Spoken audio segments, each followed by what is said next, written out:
So you woke up at 8 a.m. on the day of the release of the 3080, and you took an L. But did you really take an L?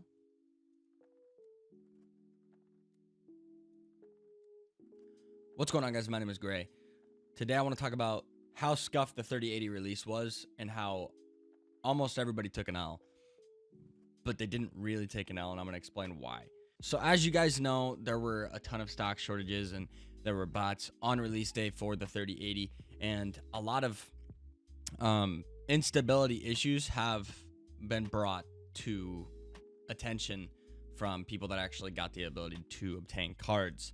A lot of these problems are linking towards capacitors on the card, and it's resulting in like crashes to desktop and overclocking issues and a lot of overall instability issues from these new cards that people literally just paid $700 to use, and they're just having a ton of problems. The reason that this could be potentially problematic is because if you already bought your card, the only thing that you can really do is update your driver, because they actually just rolled out a driver today that is going to stabilize that sort of instability with overclocking, so that you're going to be set at a lower level than like the boost clock, for example, because the boost is what's causing the problems from within the card.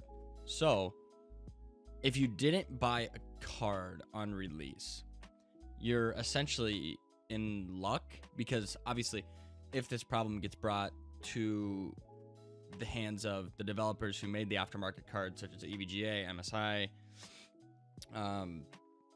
I think the TUF series was the only one that wasn't having problems, and that's because they didn't cheap out on the capacitors themselves. A lot of them were using like the POS cap, which is like the lower grade of the capacitor itself. So those aftermarket cards were cheaping out on those capacitors, and it caused that instability for the GPU. Did you take an L? Actually, because now these developers of the aftermarket cards are going to have to go back and reevaluate these capacitor choices on whether they want to cheap out on the actual capacitors themselves, because that's the root of the problem. It's aftermarket developers cheaping out on the capacitors needed for stability with the boost clock.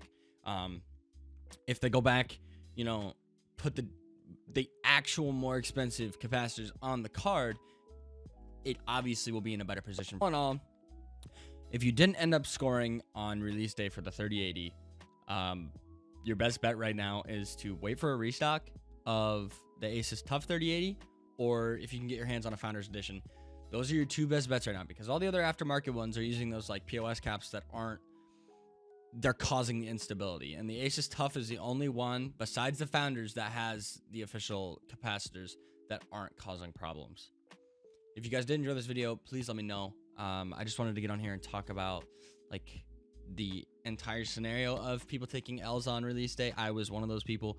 So I was a little upset, but I read this and I was like, okay, well, I'll just wait, I'll just be patient, because I'd rather buy a working functional product but wait for it versus getting one on release day and having it cause me issues. Like,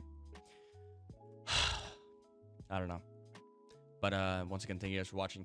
If you do enjoy this video, I do stream every single day on Twitch. Thank you so much for watching, guys. Take care of yourselves. It's been your boy, and I'm out. Peace.